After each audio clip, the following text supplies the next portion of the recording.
Hare Krishna, my dear devotees, welcome back to the daily readings of Srila Prabhupada's books, right here in the Haven, a little ashram in Hive, Kent, southeast England, just near the English Channel.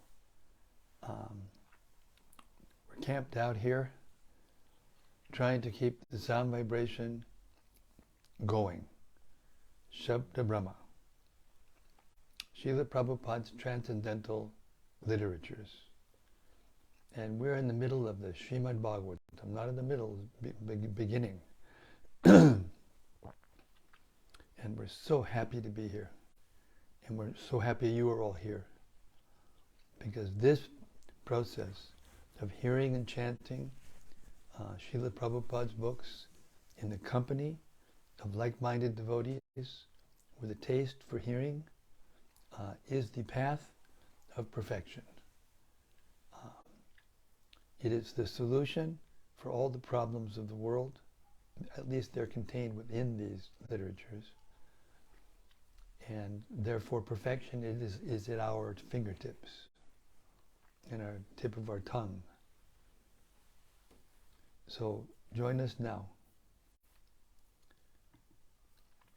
as we recite Śrīmad-Bhāgavata Mahima Stotram, compiled by Srila Sanatana Goswami, describing, glorifying the Bhagavatam.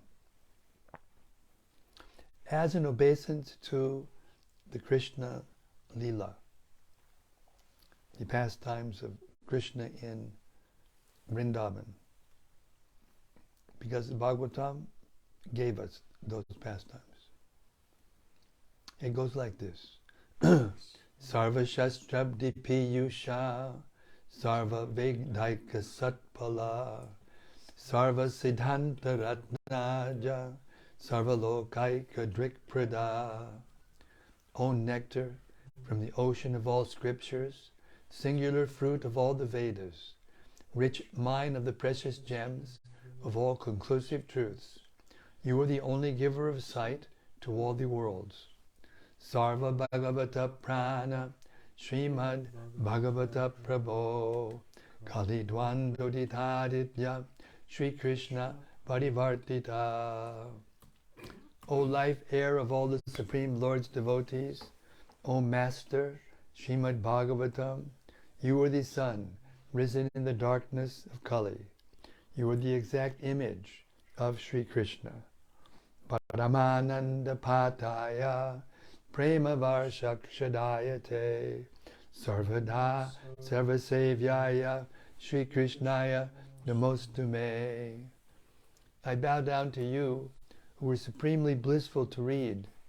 Your every syllable pours down a flood of prema. You can always be served by everyone. You are Sri Krishna himself. Madhika Bando Matsangin Madguro Mad Mahadana Mad Nistadaka Mad Bhagya Mad Ananda Namostute. My only friend, my constant companion, my spiritual master, my great wealth, my savior, my good fortune, my source of ecstasy, I bow down to you. Asadu sadhuta dayin adini chochata kada hanamun chakadachin mam premnarit kanta yogspura.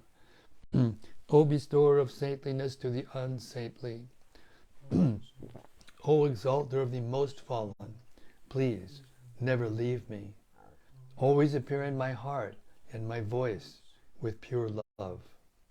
Om Namo Bhagavate Vasudevaya. Om Namo Bhagavate Vasudevaya. Om Namo Bhagavate Vasudevaya.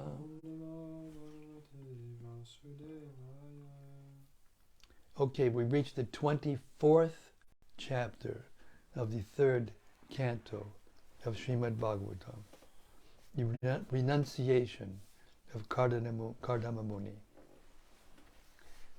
Lord Brahma is expressing his gratitude to Kardama Muni. We're starting with text 12.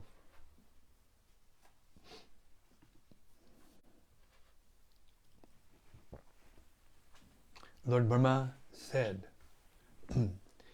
My dear son Kardama, since you have completely accepted my instructions without duplicity, showing them proper respect, you have worshipped me properly.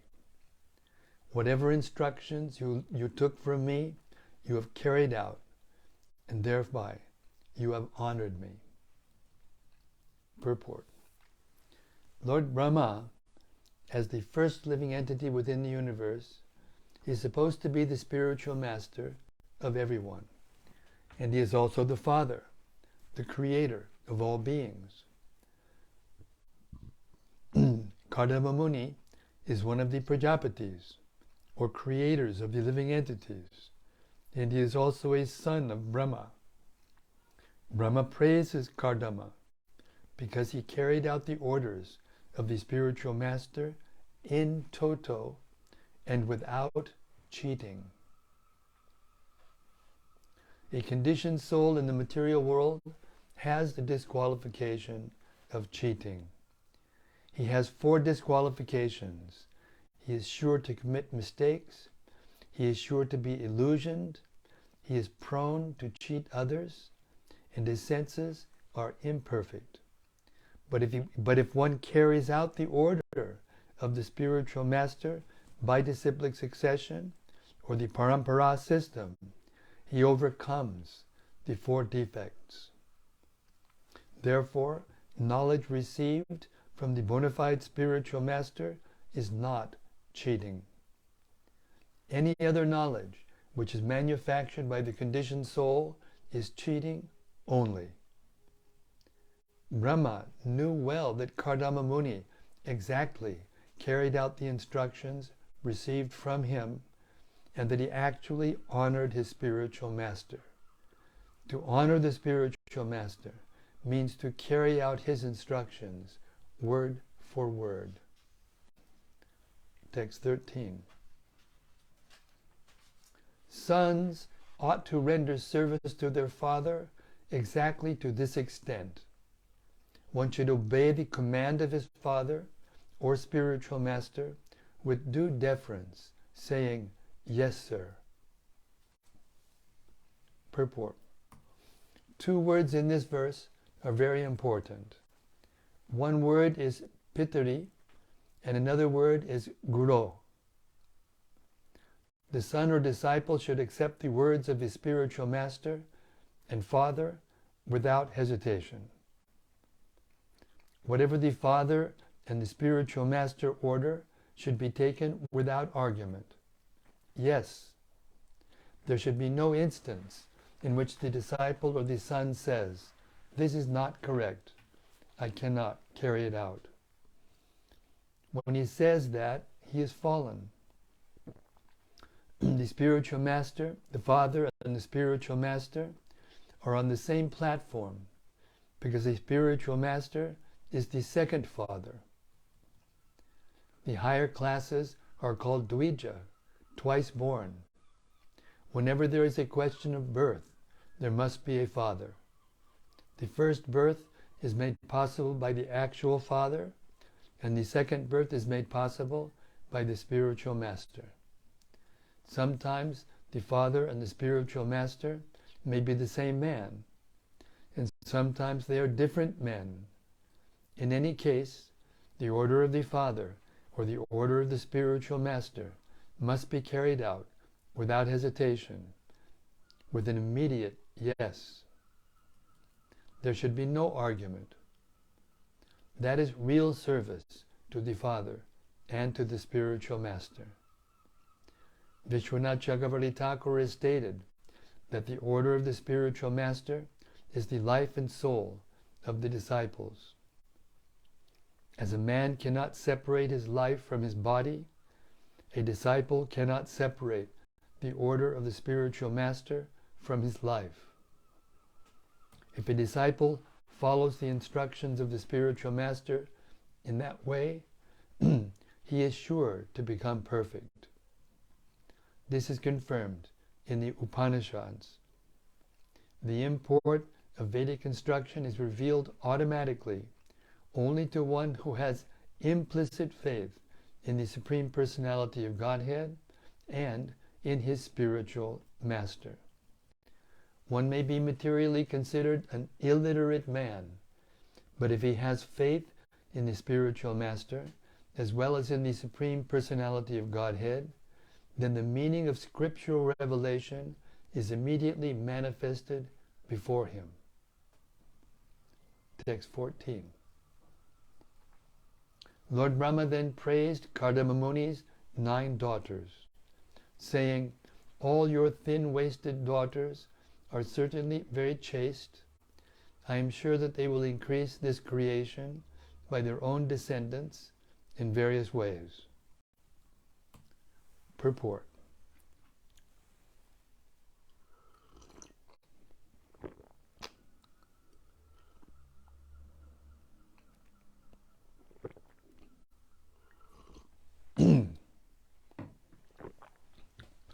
In the beginning of creation, Brahma was concerned more or less with increasing the population. And when he saw that Kardama Muni had already begotten 9 nice daughters, he was hopeful that through the daughters many children would come who would take charge of the creative principle of the material world. He was therefore happy to see them. The word Sumadhyama means a good daughter of a beautiful woman. If she has a thin waist, a woman is considered very beautiful. All the daughters of Kardama Muni were of the same beautiful feature. Text 15. Therefore, today, please give away your daughters to the foremost of the sages, with due regard for the girls' temperaments and likings, and thereby spread your fame all over the universe. Purport. The 9 principal rishis, or sages, are Marichi, Atri, Angira, Pulastya, Pulaha, Kratu, Bhrigu, Vasishta, and Atharva. All these rishis are most important, and Brahma desired that the 9 daughters already born of Kardama Muni be handed over to them. Here 2 words are used very significantly, Yatha Shilam and Yatha Ruchi. The daughters should be handed over to the respective rishis, not blindly, but according to the combination of character and taste. That is the art of combining a man and woman. Man and woman should not be united simply on the consideration of sex life. There are many other considerations, especially character and taste. If the taste and character differ between the man and woman, their combination will be unhappy. Even about 40 years ago, in Indian marriages, the taste and character of the boy and girl were first of all matched, and then they were allowed to marry. This was done under the direction of the respective parents. The parents used to astrologically determine the character and tastes of the boy and girl, and when they corresponded, the match was selected. This girl and this boy are just suitable, and they should be married. Other considerations were less important. The same system was also advised in the beginning of the creation by Brahma. Your daughters should be handed over to the rishis according to taste and character. According to the astrological calculation, a person is classified according to whether he belongs to the godly or demoniac quality. In that way the spouse was selected. A girl of godly quality should be handed over to a boy of godly quality. A girl of demoniac quality should be handed over to a boy of demoniac quality. Then they will be happy. But if the girl is demoniac and the boy is godly, then the combination is incompatible. They cannot be happy in such a marriage. At the present moment, because boys and girls are not married according to quality and character, most marriages are unhappy and there is divorce. As foretold in the 12th canto of the Bhagavatam, that in this age of Kali, married life will be accepted on the consideration of sex only. When the boy and girl are pleased in sex, they get married. And when there is deficiency in sex, they separate. That is not actual marriage, but a combination of men and women like cats and dogs. Therefore, the children produced in the modern age are not exactly human beings. Human beings must be twice born. A child is first born of a good father and mother, and then he is born again of the spiritual master and the Vedas. The first mother and father bring about his birth into the world. Then the spiritual master and the Vedas become his second father and mother. According to the Vedic system of marriage for producing children, every man and woman was enlightened in spiritual knowledge, and at the time of their combination to produce a child, everything was scrutinizingly and scientifically done. Text 16. O Kardama, I know that the original Supreme Personality of Godhead has now appeared as an incarnation by his internal energy. He is the bestower of all desired by the living entities, and he has now assumed the body of Kapila Muni. Purport. In this verse, we find the words Purusham Avatirnam Swamaya Mayaya. The Supreme Personality of Godhead is everlastingly, eternally the form of Purusha, the predominator or enjoyer. And when he appears, he never accepts anything of this material energy. The spiritual world is a manifestation of his personal, internal potency, whereas the material world is a manifestation of his material or differentiated energy. The words Swamayaya, by his own internal potency, indicates that whenever the Supreme Personality of Godhead descends, he comes in his own energy. He may assume the body of a human being, but that body is not material. In Bhagavad Gita, therefore, it is clearly stated that only fools and rascals, mudhas, consider the body of Krishna to be the body of a common human being. The word Shevadim means that he is the original bestower of all the necessities of life upon the living entities.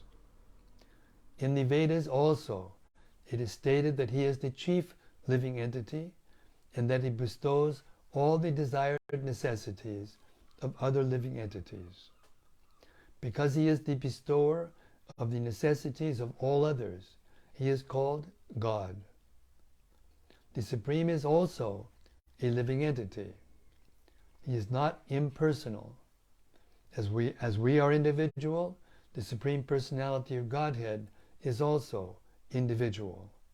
But he is the supreme individual. That is the difference between God and the ordinary living entities. Text 17. By mystic yoga and the practical application of knowledge from the scriptures, Kapila Muni, who is characterized by his golden hair, his eyes just like lotus petals, and his lotus feet, which bear the marks of lotus flowers, will uproot the deep-rooted desire for work in this material world. Purport. In this verse, the activities and bodily features of Kapila Muni are very nicely described. The activities of Kapila Muni are forecast herein. He will present the philosophy of Sankhya in such a way that by studying his philosophy, people will be able to uproot the deep-rooted desire for karma, fruitive activities. Everyone in this material world engages in achieving the fruits of his labor. A man tries to be happy by achieving the fruits of his own honest labor, but actually he becomes more and more entangled. One cannot get out of this entanglement unless he has perfect knowledge or devotional service.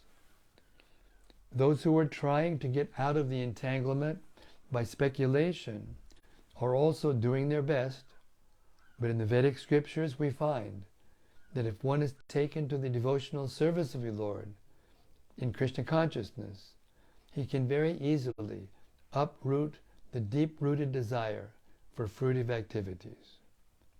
Sankhya philosophy will be broadcast by Kapila Muni for that purpose. His bodily features are also described herein.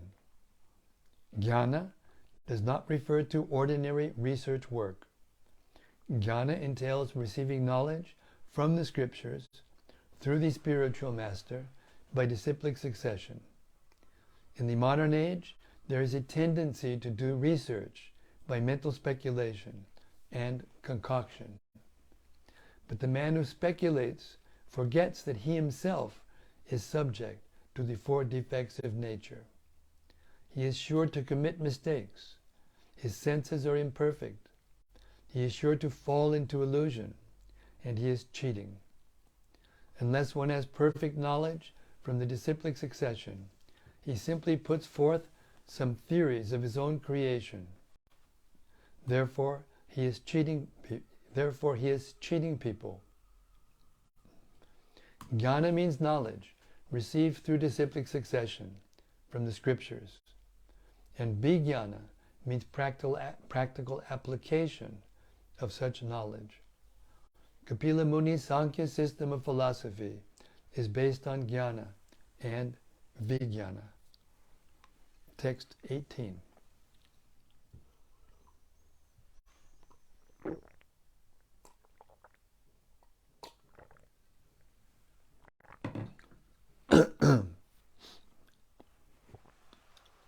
Lord Brahma then told Devahuti, "My dear daughter of Manu, the same Supreme Personality of Godhead who killed the demon Kaitaba is now within your womb. He will cut off all the knots of your ignorance and doubt. Then he will travel all over the world." Purport. Here the word avidya is very significant. Avidya means forgetfulness of one's identity. Every one of us is a spirit soul, but we have forgotten. We think, I am this body. This is called avidya. Samshaya granti means doubtfulness. The knot of doubtfulness is tied when the soul identifies with the material world. That knot is also called ahankara, the junction of matter and spirit. By proper knowledge received from the scriptures in disciplic succession, and by the proper application of that knowledge, one can free himself from this binding combination of matter and spirit. Brahma assures Devahuti that her son will enlighten her, and after enlightening her, he will travel all over the world, distributing the system of Sankhya philosophy. The word samshaya means doubtful knowledge. Speculative and pseudo-yogic knowledge is all doubtful. At the present moment, The so-called yoga system is prosecuted on the understanding that by agitation of the different stations of the bodily construction, one can find that he is God. The mental speculators think similarly, but they are all doubtful. Real knowledge is expounded in Bhagavad Gita. Just become Krishna conscious. Just worship Krishna and become a devotee of Krishna. That is real knowledge. And anyone who follows that system becomes perfect without a doubt. Text 19. Your son will be the head of all the perfected souls. He will be approved by the acharyas, expert in disseminating real knowledge, and among the people he will be celebrated by the name Kapila. As the son of Devahuti, he will increase your fame. Purport. Sankhya philosophy is the philosophical system enunciated by Kapila, the son of Devahuti. The other Kapila, who is not the son of Devahuti, is an imitation. This is the statement of Brahma, and because we belong to Brahma's disciplic succession, we should accept his statement that the real Kapila is the son of Devahuti, and that real Sankhya philosophy is the system of philosophy which he introduced, and which will be accepted by the acharyas, the directors of spiritual discipline. The word susamata means accepted by persons who are counted upon to give their good opinion.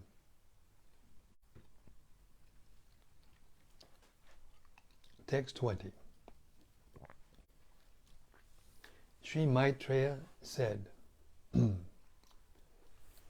after thus speaking to Kardama Muni and his wife Devahuti, Lord Brahma, the creator of the universe, who is also known as Hamsa, went back to the highest of the three planetary systems on his swan carrier with the four Kumaras and Narada.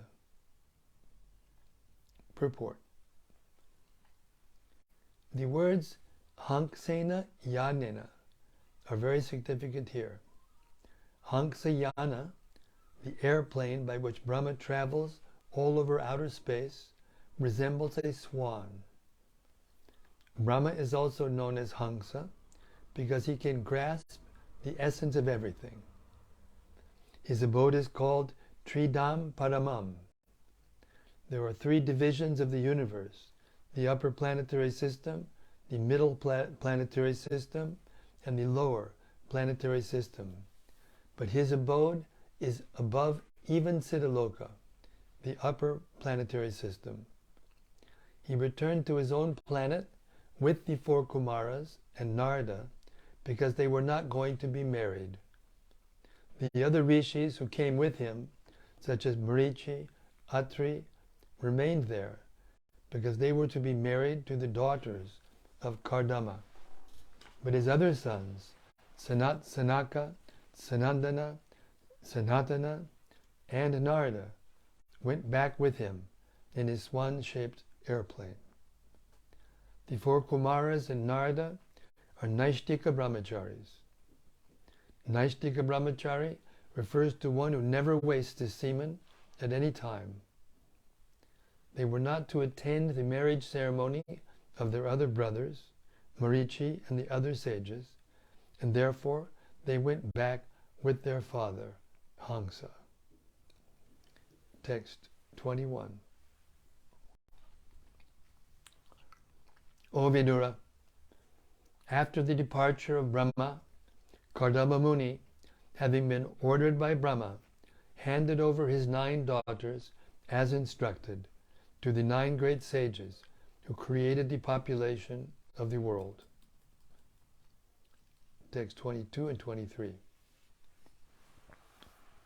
Kardama Muni handed over his daughter Kala to Marichi, and another daughter, Anusuya to Atri. He delivered Shraddha to Angira, and Havirbu to Pulastya. He delivered Gati to Pulaha, the chaste Kriya to Kratu, Khyati to Brigu, and Arundhati to Vasishta. Text 24. He delivered Shanti to Atharva. Because of Shanti, sacrificial ceremonies are well performed. Thus he got the foremost brahmanas married, and he maintained them along with their wives. Text 25. Thus married, the sages took leave of Kardama and departed full of joy, each for his own hermitage. O Vidura. Text 26. When Kardama Muni understood that the Supreme Personality of Godhead, the chief of all the demigods, Vishnu, had descended, Kardama approached him in a secluded place, offered obeisances, and spoke as follows.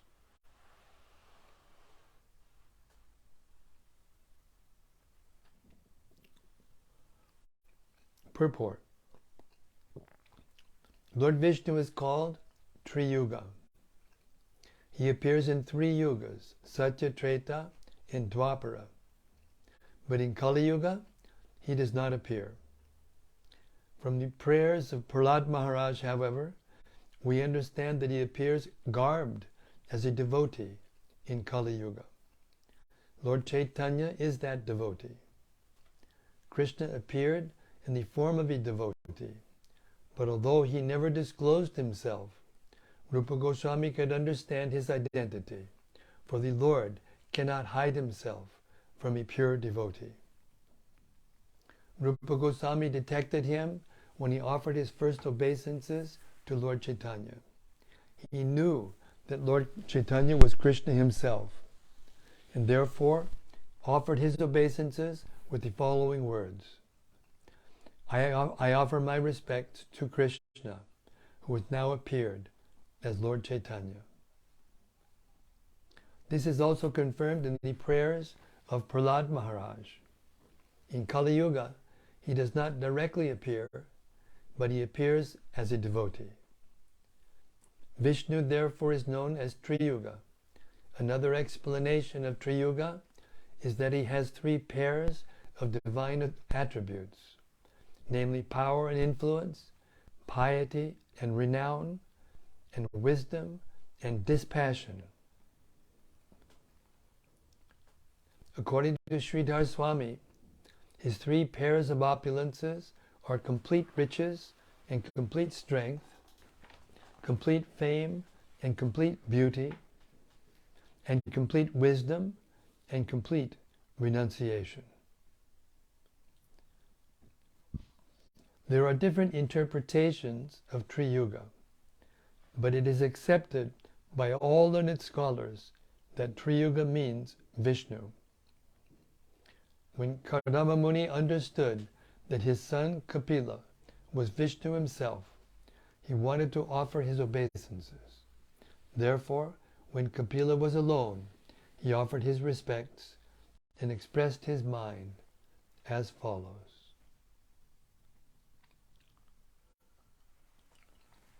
So we'll stop there. It's 7:55.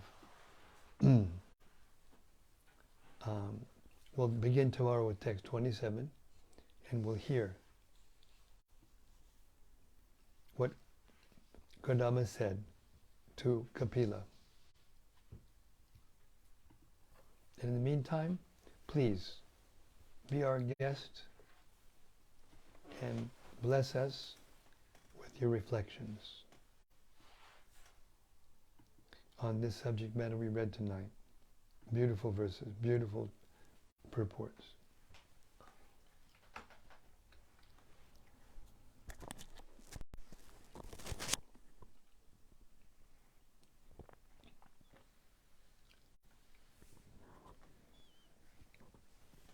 First is from Bhakta Christopher. Yes, Bhakta Christopher, Hare Krishna. Hare Krishna Guru Maharaj, please accept my humble obeisances. All glories to Srila Prabhupada. All glories to His divine grace.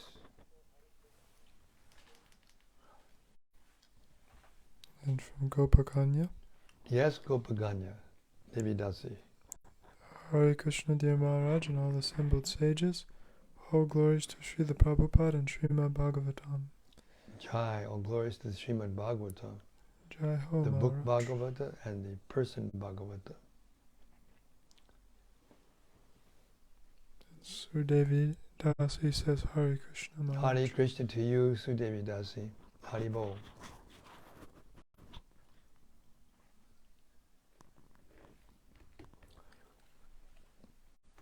Hare Krishna, Hare Krishna, Krishna Krishna, Hare Hare,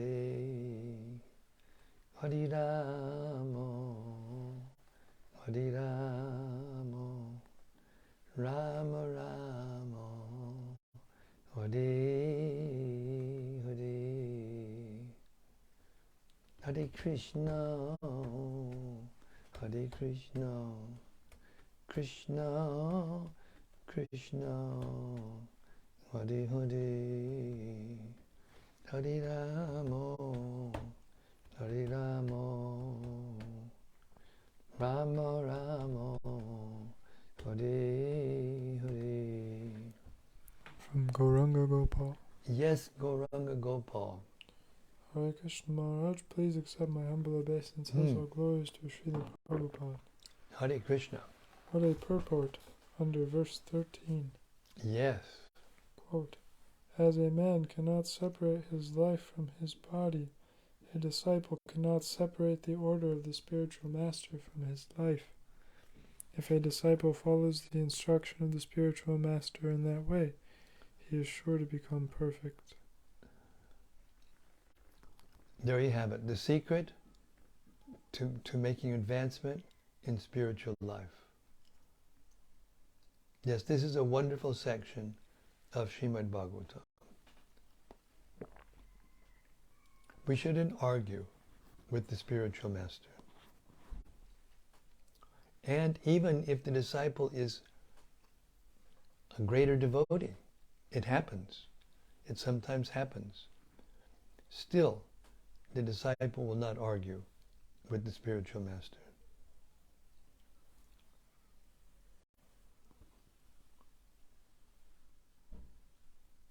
From Subara.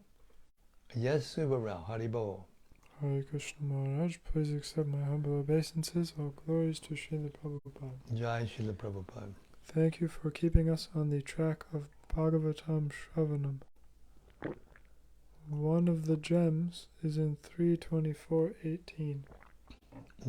Quote, avidya means forgetfulness of one's identity.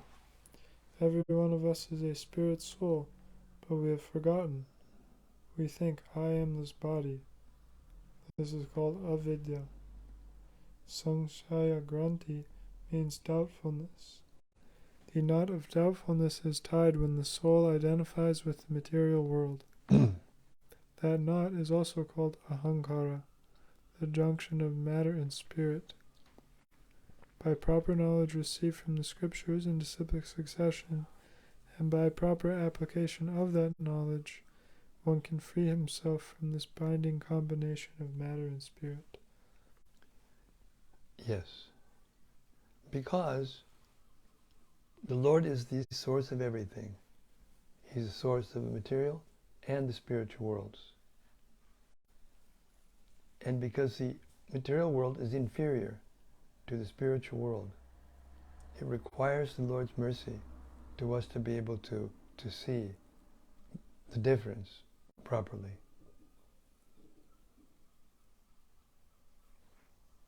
So by submissive oral reception from the spiritual master, who is in disciplic succession, and sometimes we hear devotees say, or some devotees say, or some people say, that the spiritual master has to be omniscient, like Krishna, all-powerful, like Krishna. But that's not the meaning of Shakshad Hari. The meaning is that the spiritual master is seen to be or treated as good as Krishna because he's very dear to Krishna, because he's dedicated his life to expanding the glories of Krishna, of attracting the conditioned souls to come to the lotus feet of Krishna, especially by reciting Śrīmad-Bhāgavatam and teaching the proper understanding of the Bhagavatam. This is the disciplic succession. We cannot receive knowledge beyond our perception in any other way. And everyone is born in ignorance. Om Ajnana-timirandasya Jnananjana Shalakya. I was born in the darkness of ignorance. All of us were babies, just crying and pooping, crying and peeing, crying and pooping. We were all babies, and we had to be taught everything right from the beginning. So therefore, the persons who teach us those things, to teach us how to keep our bodies and souls together properly, and how to live properly, they're to be accepted as our gurus. And in a sense, all knowledge we get is by that process of hearing from others. But when we hear from the bona fide spiritual master, bona fide doesn't mean that he has to be realizing his spiritual form in the spiritual world. Maybe he is, maybe he isn't. Sometimes Krishna arranges that a spiritual master doesn't know those things. But the real qualification of the spiritual master is enshrined in the word that Srila Prabhupada defined as bona fide. Bona fide means bona fide, fide. That means good faith. One who has good faith in his spiritual master, and so on, back to Krishna. That is the bona fide spiritual master. He repeats the instructions of Krishna and his spiritual master without changing them, without amplifying them, or leaving things out. He simply repeats things as they are. And Prabhupada himself claimed that was his only credit. Not that he was some kind of magician that had, of course he did have mystic power, and the mystic power of the bona fide spiritual master is his ability to change the hearts of his disciples. Not to show some mystic feats or mystic power. That is showing mystic power, actually, because it's the hardest thing to do. Hare Krishna. From Gemma. Yes, Bhakti Gemma. Jai Shri Guru Maharaj. Hare Krishna, Hare Rama.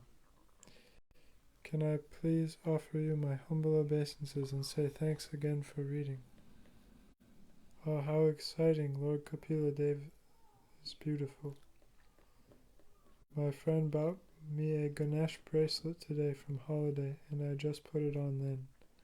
I am hoping it helps in removing any obstacles. And yes, great section of the Bhagavatam. It just keeps getting better. All glories to Srila Prabhupada. Hare Krishna. Jai, thank you very much. Hare Krishna. And just keep hearing the Bhagavatam again and again and again. I was talking to Jayadvaita Maharaj, and we were noticing how, while you're hearing, it is non-different than meditating on the absolute truth.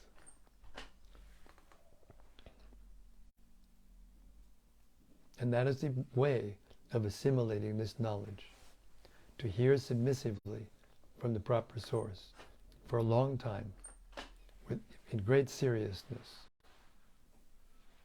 And you get the same results as you get from 60,000 years of meditation. To become perfect in that process of meditation, you have to have a lifetime of more than 60,000 years. Not practical in this age of Kali, where hardly anybody comes to 100 years anymore. Hare Krishna. From Subha. Yes, Subbarao. Question. Isn't Chaitanya Mahaprabhu's appearance due to Advaita Acharya's prayers? In 3:24-26 it is mentioned. From the prayers of Prahlad Maharaj, however, we understand that he appears garbed as a devotee in Kali Yuga. Lord Chaitanya is that devotee. What's the question? I don't understand the question. Isn't Chaitanya Mahaprabhu's appearance due to Advaita Acharya's prayers? Well, it's originally it's because Lord Chaitanya wanted to come. Krishna wanted to come. This is described in the Bhagavatam. Krishna saw his reflection in a pillar in Goloka, and he became so attracted that it brought out in him the desire to want to know about his own beauty and his own potencies. And that time, that moment coincided with the time of the Yuga Dharma incarnation of Kali Yuga, the need for administrative correction. And that's when he appeared. But he appears in the material world. When he does appear in the material world, he agrees to accept, to a certain degree, externally at least, the conditions of time and space. So the elder personalities who became his spiritual master and teachers and mother and father and all the great eternal associates, they came before him. And Advaita Acharya, when he saw the condition of the Kali Yuga, he became very compassionate and he cried out. And that crying simultaneously, all of these causes happened at once. So it's not that just Advaita Acharya's cries was the cause. Lord Chaitanya wanted to come. Krishna wanted to come in the form of Lord Chaitanya. He wanted to taste what Radharani was tasting when they were together. And he couldn't do that unless he became in the same position as her, in the same relationship as her with Krishna. And that's how he came as Lord Chaitanya. And simultaneously, the time came to expand the Yuga Dharma, the Nam Sankirtan. So he did all those things, which happens in every Kali Yuga, but he did them in an extraordinary way, in a way that no other incarnation has ever done before. Namo Mahavaranyaya Krishna Prem Pradayate, Krishnaya Krishna Chaitanya Namne, Goratvaje Namaha. Therefore, he is considered the greatest, the most munificent incarnation of Krishna. So yes, he came in response to Advaita Acharya's call, but that wasn't the only reason. Hare Krishna.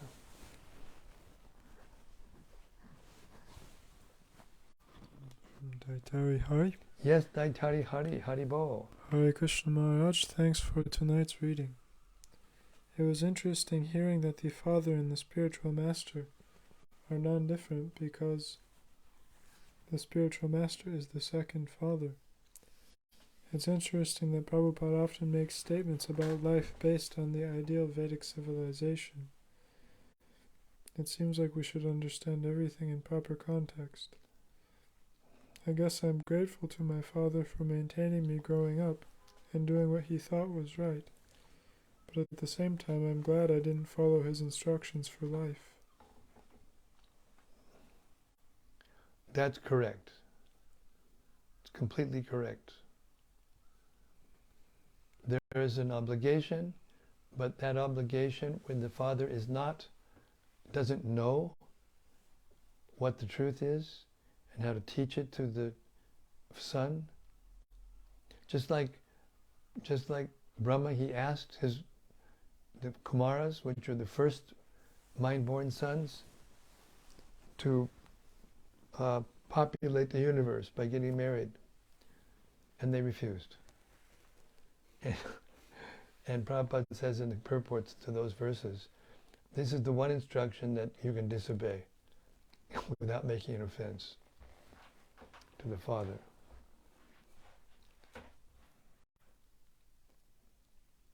So it's not that automatically, because you have a material, mundane father, that you have to follow all his instructions, but you do have to offer proper respect. And if possible, take care of the father when the father gets old. But now, as you were saying, in this age everything is fallen apart. All these laws of nature are being broken, and therefore the human civilization is disintegrating before our eyes, actually. It's disintegrating. And therefore the peaceful atmosphere which is created by the proper following of these eternal spiritual principles is lost.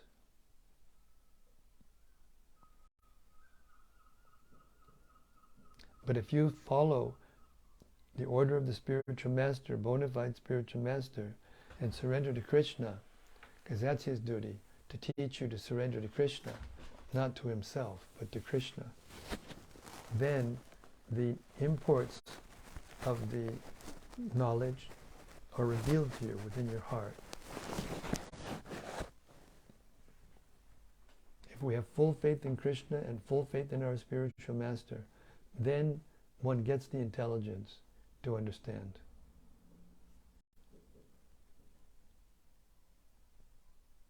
Hare Krishna. From Anandamurti. Yes, Anandamurti. Dear Guru Maharaj and all the assembled devotees, please accept my humble obeisances. All glories to Srila Prabhupada. Jai, all glories to Prabhupada. Thank you so much for today's reading of Śrīmad-Bhāgavatam. I thought it is so fortunate for Kardama Muni, and Devahuti to have a child who is the Supreme Personality of Godhead, because they are ideal devotees. I am looking forward to hear from Lord Kapila. Yesterday, one Bhagavad Gita distributed after my duty. Hare Krishna. Hare Krishna, thank you very much for your regular reports of the Bhagavad Gita's going out to the people of Japan. Thank you. We all appreciate and are inspired by your example. From Gemma? Yes, Bhakti and Gemma. I was feeling bad because all I want to do is hear and not meditate so much. So that's great. What a relief. That is okay for this age. Thanks for letting us know that. Jai Shri Chaitanya Mahaprabhu. Hare Jai, Mahaprabhu ki Jai.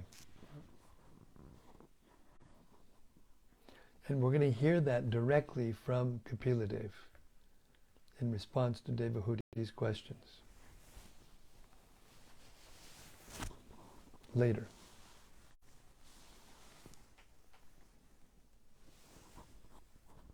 I thank you again, as usual.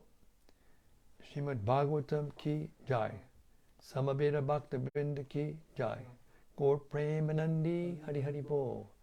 See you tomorrow, same time, same place, same topic. Only this time, Kapila Dev has appeared. And we'll begin to hear. Hare Krishna.